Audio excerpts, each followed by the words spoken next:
Are you tired of trying popular diets and workout plans to lose fat only to regain it all? Well, next year will be the exact same if you don't implement the 6 habits I'm about to share with you. Even my busiest clients can use them to get and stay lean. And the good news is you only need 3 of them to achieve an impressive lean 15% body fat or below physique with more muscle definition. So this first habit is one that every guy should be doing. If you were trying to build a successful business from scratch, you wouldn't tackle every single project all at the same time. Instead, you would pick one core area. Maybe it's developing the product or the marketing or the sales components and going all in on that to get traction before you focus on the next thing. And getting lean works the same way, because I see many guys try to uproot and overhaul their entire lifestyle like overnight. They swap their breakfast, their lunch, their snacks, their dinner, change all of that to something different that they haven't been eating for a very long time. They go from doing no exercise to hitting the treadmill or the bike every single day at like 5 a.m. in the morning. They haven't lifted weights for years or months to all of a sudden hitting the gym 5 days a week. And this all or nothing focus just burns guys out. They end up getting sick, or life gets busy, or the kids or the wife, something happens, it gets in the way, and then ultimately keeps feeding long-term metabolic decline, which I'm going to show you what I'm talking about. I see a lot of busy and successful guys get stuck in the yo-yo cycle of metabolic decline. So what this actually means is when they're, busy and just kind of maintaining a higher body fat percentage, and then all of a sudden they want to lose weight, they'll pick a method that is way too extreme, and even though they're going to lose body weight, which is this red line, they're also losing muscle mass at the same point. So sure, maybe they'll hit a leaner body fat percentage down here, but then for how long? Usually it's only a couple of months, maybe a year if at best, and then as soon as life or business gets in the way, the weight creeps back on, the body fat goes back up, and that's because food has increased and exercise has dropped, and they end up pretty much back at the same weight or more over here. And then it could be, a couple of years, maybe longer, 5 or 10 years, where some guys just kind of maintain here until something happens, or the doctor says, hey, you're going to get diabetes or something crazy, or a family member passes away from a health problem that they could have avoided, and they'll take action again, lose weight very quickly at the cost of also losing even more muscle mass, because when we lose weight aggressively, the body will sacrifice muscle mass. There's a lot of studies that have shown this, and you can even test it on yourself. If you just lost a lot of weight quickly and you did a DEXA scan before and after, you would see that muscle mass has declined. And the cycle repeats, could be quite a while, and a couple of months to a year, and the weight will creep back on. And then what happens is the weight ends up being even more, but this time with even less muscle and even more body fat, causing a high fat to low muscle ratio. And this is where all the metabolic diseases are amplified and are at high risk, making it easier to gain more body fat and harder to regain muscle the older we get. And this has an effect on our metabolism. As you can see, the green line from here, it's like slowly, naturally declining over time. So we want to reverse this. I'm going to show you how to do that. This is why it's important that when you begin, you just focus on one thing. Change one thing in your routine, whether that's going for a short walk in between your breaks at work, or before you start work, or when you get home. It could be just swapping one meal from something that might be more like takeaway or fast food, and then like swapping that to something that is more healthy, that you either cooked at home or came from a healthier cafe or restaurant, or wherever you're getting your food from. And then consistently sticking to this one thing for a week or two till it becomes normal, and then you can focus on the next thing. And then bit by bit, step by step, one habit at a time, you're changing your lifestyle, you're changing your habits, which are ultimately going to change your physique, but on a solid foundation that will last the test of time, versus trying to throw everything in the pot and then you can't even lift it up because there's just too much to do when life gets in the way. And this is why when I work with my clients one-on-one, I do my best to not overwhelm them and just give them the lowest hanging fruit that's going to get them results like this week and next week, so that when they start to get this momentum, we can always add more and more and more, but we don't need to if we're already making progress. Like, if your business is already successful and profitable, how much more money do you really need? at the cost of your health, is it not better to maintain a gradual process while staying healthy versus burning yourself out, stressing, not sleeping, just so you can make a little bit more money? A lot of people do this and it doesn't end up working out very well for them long term, hence they have health problems. So starting with one key habit change is a massive needle mover. But there is another habit that could be quietly sabotaging your effort no matter what habit you choose. So imagine that you were trying to save up some money, but unconsciously your money was being spent everywhere on these really small expenses that you kind of forgot about for a long time. Eventually you'd realize that the savings goal you had is taking too long, or you haven't hit it, or there's no progress at all. Well, this can happen every time we drink alcohol, because it's like quietly chipping away at our budget and can kind of be a little bit undetected if we're not focusing on it. And I'll show you what I mean. My point is that alcohol contains empty calories. There's really no nutrition that's serving you or your body when we drink alcohol, other than the social benefit or the escapism of what alcohol does by the effects of being tipsy or drunk or whatever. So the problem with when we drink alcohol is it also leads to poor food choices as well. So often when we drink, we kind of lose that self-control, and then we're more likely to snack and binge and be eating way more food than what the body actually needs in any given moment. So not only does it add these extra calories, but it can disrupt your routine, it can affect your metabolism, it can affect your recovery, and make losing body fat harder to achieve. And just one glass of wine is 150 calories, which isn't a lot when you think about it. It's like maybe a slice of bread with a piece of cheese on it or something like that. It's not a lot of calories, but if you were to have just one glass of wine every single night of the week, that would be the equivalent of 1,050 calories. And I want to show you what that is worth when it comes to food. So depending on what you eat, if you went for like high fat, high sugary processed foods, well, it could be frappuccino, glass of orange juice, and a muffin, about 1,000 calories. Or you could have some sourdough with salmon and egg and avocado, an apple, 2 pieces of chocolate, a little bit of yogurt, and a nice Greek salad.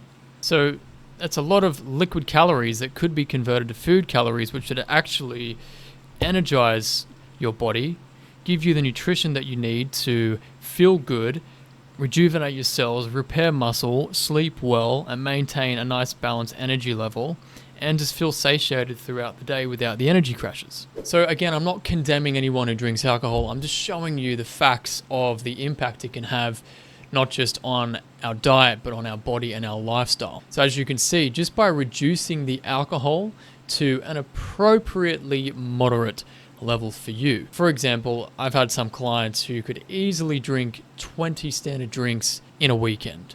Do they need 20 drinks? No, they do not need 20 drinks. Nobody needs 20 glasses of wine, because all it takes is 1 or 2 glasses of wine to get all the taste and aroma benefit of drinking some special glass of wine. We don't need to 10x it. So I say appropriately reducing. For someone who is having 10 drinks in a weekend, they can still enjoy having half that, maybe even a little bit less than half. Spread it out over the weekend, not too close to bedtime, and making sure that they're adequately hydrated in between so they're not dehydrating their body. And then when you get alcohol under control within your schedule and your lifestyle, you'll notice that it is much easier to stick to your long-term goals, because it's not interrupting your diet and interrupting your energy and your recovery at nighttime. And this is important because then you can reallocate those alcohol calories into food. And this is the next habit I want to show you that is really important when it comes to your nutrition long term. So imagine there's a leak in the roof and there's just a small little drip, maybe every 5 to 10 minutes, coming out and landing in a bucket. At first, those drips seem insignificant because they're only a small amount of water and it's infrequent. But over time, that bucket will get more full to the point where it starts to overflow and spray water all over the floor. And snacking can work in the same way within our nutrition, because each little bite of this, little bite of that will add up and fill up your calorie bucket and overflow it, often without you realizing, which can stall your nutritional progress, to lose more body fat and keep it off. So a lot of guys get stuck in this habit of constant snacking, and they're basically consuming unplanned calories that will push them out of a deficit, out of a fat loss mode, and sometimes even into a surplus, meaning they're actually gaining weight without even realizing.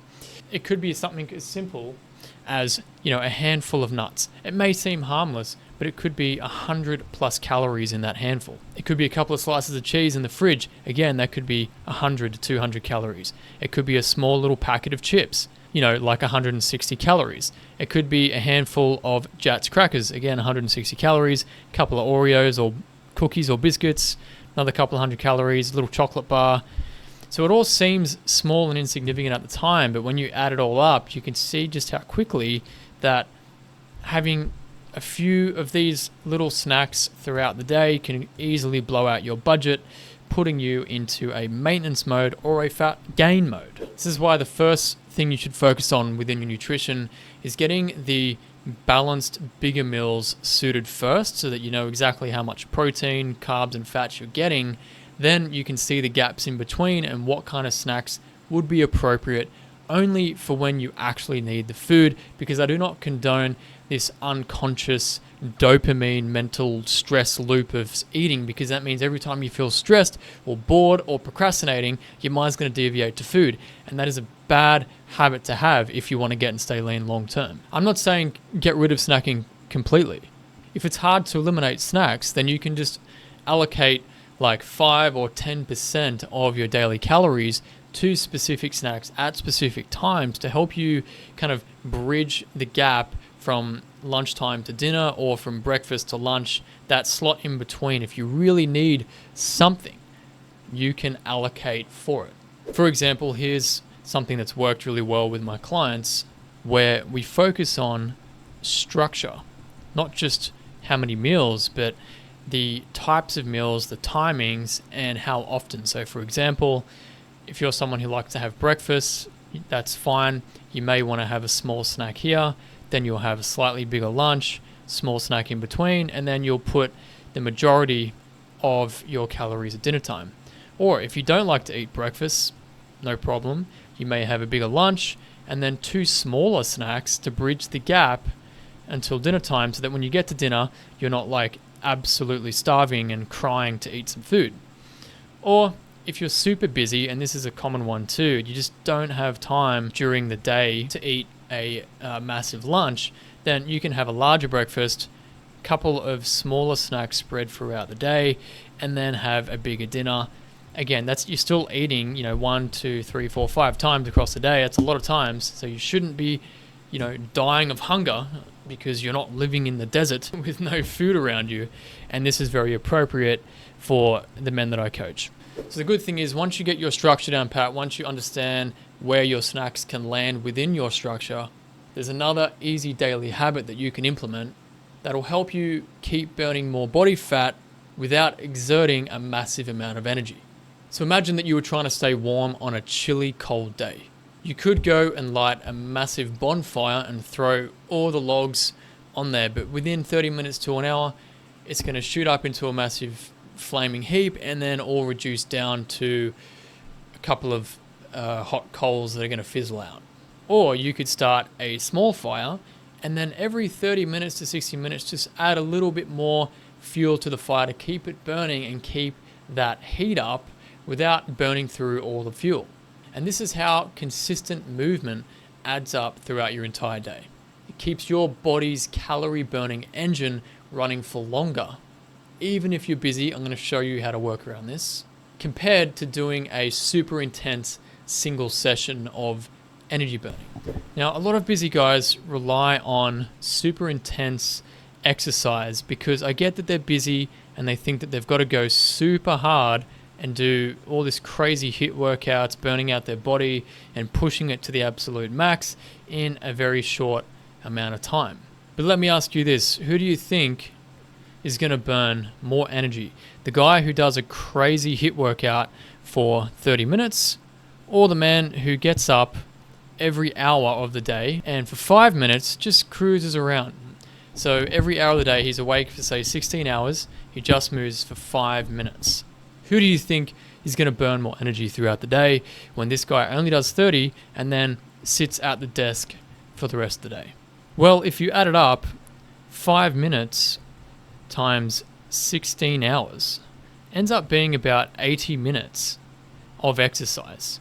Now, as you can see, 80 minutes is more than 30 minutes. So even though it looks like this guy here in his work attire isn't doing anything, he's actually going to be burning a lot more energy than old mate here going to town in the gym for only 30 minutes and then kind of doing nothing for the rest of the day. And this is why I tell every client to start gradually building up your step count, but not doing it in such a deliberate, hardcore way. Instead, just looking for little moments throughout the day where you can just get up to get something, or if you're taking a phone call, instead of sitting down, put the headset on and you can walk around. Any excuse, parking further away, taking the stairs, walking the kids to school instead of driving them if it's within proximity. Anything that can help you just move your body more without you having to get into your workout gear and build up a sweat. All this little incidental movement throughout the day is going to compound so that if you're starting off over here, you're going to burn more and more and more and more energy, so that by the end of the day, you can easily hit 10,000 steps or more. And then by doing this, you're going to increase your daily metabolism, which will increase the energy you burn, making it easier to create a deficit between what you eat and keep your body in a fat loss mode, so that long term, every week, every month, you're gradually chipping away at body fat without doing anything extreme or hardcore. And the good news is I've coached some of the busiest guys I've ever met. And when they came into my program, they were getting like 3,000 steps a day, which is almost embarrassing when you think about how many hours in the day we have and how little movement that is. However, they're busy in their own right, but what they didn't see was all the little gaps. So with a few little tweaks and changes, overnight, we got them up to 7, 8, 9,000 steps, and it didn't feel like a pressure. It just felt normal and natural because they weren't having to stress about it or go and schedule out a big block in their calendar to say, well, I got to go to the gym for 2 hours today. They didn't do any of that. They were just getting it from here and there throughout the day, in the morning, in a lunch break, in a tea break or a coffee break, after getting home from work, taking the dog for a walk, spending 5 minutes with the kids or 10 minutes in the backyard, any little excuse to get more movement. And they were shocked at just how quickly they were able to elevate their metabolism and burn more body fat without suppressing their nutrition every single day and starving themselves. And that's the key, because if you're starving yourself, it's never going to work. But there is a simple way to keep your nutrition on track while your steps are on track, and I'm going to explain this next step to you now. So if we think about the one and only Steve Jobs, as far back as I can remember, I only ever saw him on TV or in a picture or whatever, wearing the same shoes, the same jeans, and the same black turtleneck sweater. Obviously, fashion and style was not his priority, it was simplicity. And by eliminating the need to have to decide what to wear every single day, this obviously freed up mental bandwidth and energy to focus on the things that truly mattered and the results that he wanted to achieve in his life, and I assume with Apple. And here is how we can apply the same mindset and approach to your nutrition to simplify it, free up energy, and just make it easier to stick to no matter how busy life gets. So I can promise you that constantly switching up meals not only creates decision fatigue, but it just makes tracking your nutrition difficult, it makes sticking to it difficult, and there is no consistency or predictability with your progress and the results that you want to see. So without having a structure, people are just way more likely to make impulsive food choices and then fall back on these bad habits when it's not convenient or when other people are eating bad foods and end up eating less nutritious options. So this is why I recommend having your own meal template. This means having a few core meals that you might assign to each time of the day that's going to reduce the likelihood of you eating the wrong foods, but increase the likelihood of you eating the right foods that will fuel your body and get you the results that you want to get. So it works really well to stick to this meal template for approximately 90% of the time. And what I'm talking about is having reduced options. So say for breakfast, you may just have the same smoothie or scrambled eggs or whatever other variation, but you're not going to have 10 different breakfast options. Just pick one or two. Then for lunch, you might keep things simple and then stick to like a salmon bowl or a chicken sandwich or sushi. You might rotate between those. You might have a sandwich 4 or 5 days of the week, and then one day you might eat out. Whatever it is, you want to keep it simple and stick to it as frequently as possible. And what I find with most busy guys is that dinner is the biggest variability because the missus or the kids or clients, colleagues, business partners might want to go out for dinner. So there's a lot more variety, and that's okay. But for the most part, week to week, there's always a similar pattern. It could be Taco Tuesdays or pasta on Wednesdays, a stir fry on Thursdays, Caesar salad on Monday. Maybe there's a little bit of pizza every now and then, or like some kind of curry dish, or just simple protein, vegetables and mash or rice or whatever it is. There seems to be this kind of cyclical theme that happens week to week for dinners. So that's cool, but you just want to try and simplify it and not have too many options. So once you do this and you simplify your meal template down to a couple of healthy options that fit your budget and are set to the targets that are going to keep you losing body fat while building muscle, there's still one more habit that can make managing your hunger easier to maintain. And I'm going to explain this in point number 6. So if we pretend that our phone battery is a little bit like our daily calorie budget, you could use up all the battery in the first half of the day just in the morning by using too many apps, having the brightness turned up, all the settings and features and internet tethering and whatever else the phone contains, and just churn through all that battery, meaning at the end of the day, the phone's going to die and you won't be able to use it. So just like managing your phone battery, we want to be managing our calorie balance throughout the day. And the problem is for a lot of guys, they often have the wrong balance of calories. So they might eat too many calories in the first part of the day, which means at the end of the day, there's just not much left, but they're really hungry, and then they're going to eat more food, pushing them out of their budget, putting them into a fat gain state, especially when they're feeling the cravings or the deprivation because they're just not eating enough food at the right time of day when they really need it. So let me give you an example. Okay, so watch this. If you tend to be hungrier at nighttime, then this is where you want to allocate the majority of your calories so that you don't keep adding more and more and more after you've already ate dinner. And by doing this, this will mean you're going to feel the most satisfied when you really feel like eating the most amount of food. But as a result, the other meals throughout the day need to be adequately portioned to allow this to happen. However, not everyone is hungry at nighttime, and many guys like to eat a good breakfast because that fuels them up. They might do a workout in the morning, so they're going to have, a good chunk of food in the morning to fuel the workout or just get them charged up for the day. And then they might be fine and just kind of top up, 3 to 4 hours later, and then they'll come and have a decent sized dinner at nighttime when they feel like it, because during the day, they find that they don't get hungry. Instead, they're just busy and want to focus on getting work done. This also works, but as you can see, both of these structures are designed to fit around when you are most hungry. So it helps to experiment with different meal timings to see what portions of food you actually need or don't need. You might find that in the morning, you could probably not eat at all and push out your first meal to 10 a.m. or 11 a.m. If you can do that and you feel good, go for it. Otherwise, if you prefer to have a meal in the morning, figure out what is just enough, try that, and then the next meal, just eat just enough, and then maybe dinner time is when you're most hungry, when you're sitting down with the family and you want to enjoy the food and then go and relax, and that's cool. Have your bigger dinner. I find for me that works well. I just love a nice big plate of food at the end of the day. It's kind of mentally relaxing, physically relaxing. I know I'm not going to go work out afterwards, and I can go relax, lay down, and get ready for bed. Again, what works for you is going to be different to everyone else. For a lot of busy guys, I find that dinner time is a common issue and they just don't have enough calories there. So we do have to apply these structures to make sure, we're just going to have enough food in the morning, enough food around midday, whether that includes a snack or not, so that we have a adequate budget for nighttime to load up, fill up, and not be feeling any cravings or any urges to want to go and snack on more food that the body does not need, but the mind is pushing and poking at you to go and eat.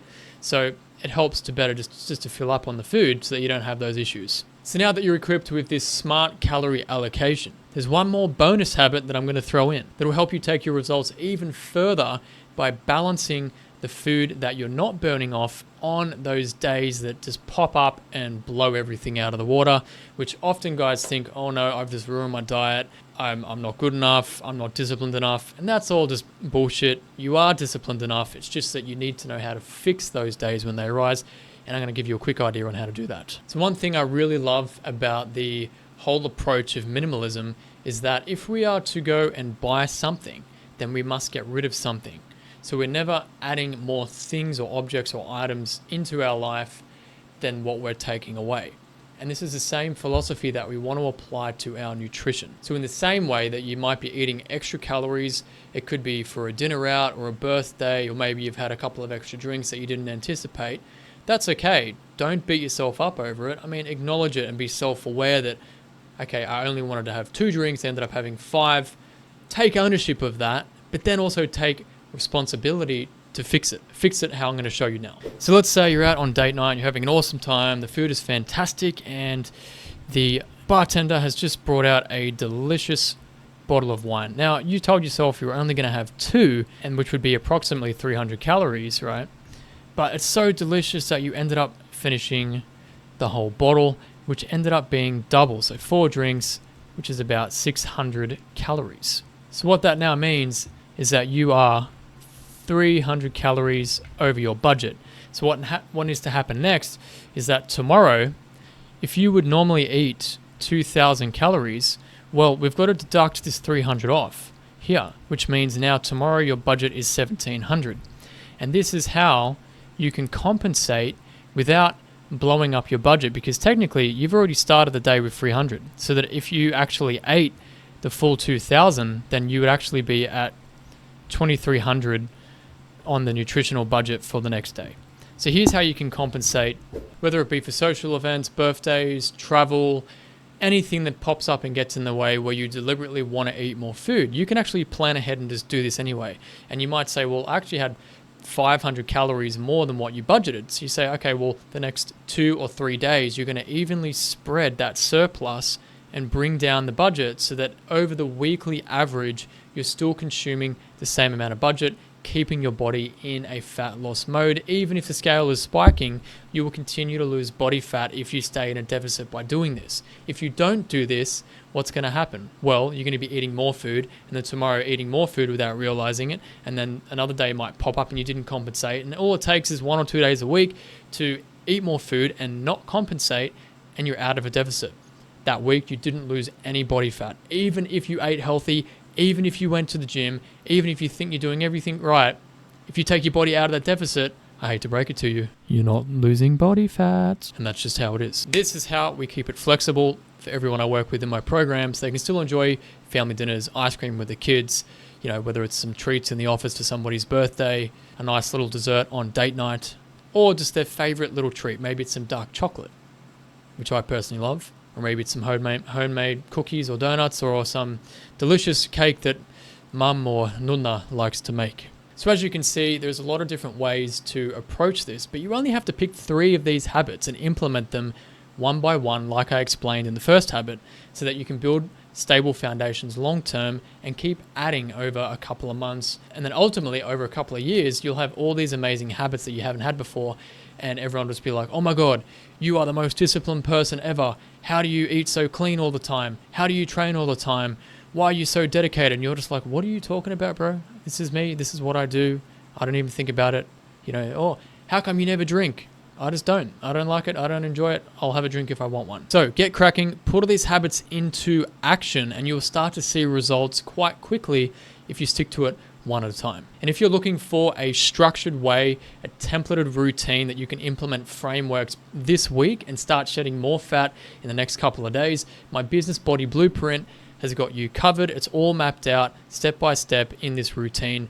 To learn more about what's included and how it works, tap the link just in the description below this video, and it will explain everything you need to see so that you can start getting leaner without sacrificing your life, without giving up all your favorite foods, without living in the gym. Even 2 workouts a week is enough to get your body completely transformed, looking lean, muscle toned, and stronger than it's ever been just like my clients have in their 30s, 40s, 50s, and even in their 60s. Go take a look now. Details are in the description.